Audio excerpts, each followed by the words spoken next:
De Zetaviros queren tomar como exemplo a fórmula exitosa da Mancomunidade do Salnés. O presidente comarcal recibiu hoxe a varios alcaldes desas comarcas para explicarlle como funciona aquí esta unión voluntaria dos 9 concellos que, entre outras cousas, permite unir esforzos en distintos servizos e programas. Estamos nunha posición, pois eu creo que bastante interesante para prestar servicios aos distintos concellos da comarca. Por lo tanto, creo que temos que seguir traballando nesa mesma línea e hoxe é unha xornada precisamente para que poidan coñecer o que nós vimos facendo ao longo de todos estes anos e se pode ser de utilidade precisamente para que este proxecto de alguma maneira pois poida servir para, para exportar de alguma maneira. Entre os puntos fortes da Mancomunidade do Salnés explica o presidente áreas como as de emprego ou servizos sociais. Tamén salienta todo relacionado coa auga e o mantemento de vías que, a través dun amplo parque de maquinaria común, permite chegar a todos os recunchos maximizando recursos. Servicios como poden ser de bacheo, como poden ser de motoniveladoras, que poden ser limpezas, mantenimentos de pistas, de carreteras,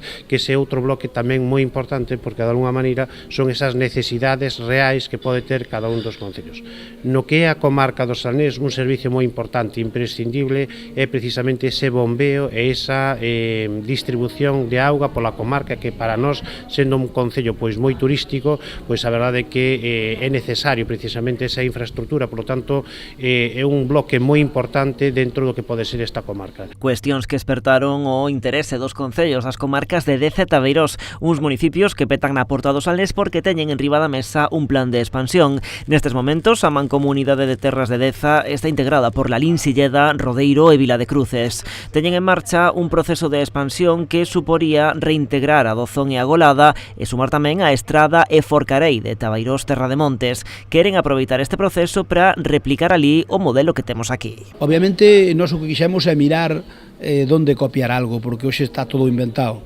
Eu estuve analizando, como presidente da Mancomunidade de Deza, estuve analizando as distintas mancomunidades que funcionaban en Galicia e observei que a Mancomunidade do Salnés era unha historia de éxito dentro do que é o municipalismo. Non é fácil porque os concellos, sabedes que temos aquela norma de cada un anda o seu menos eu, que tamén ando o meu.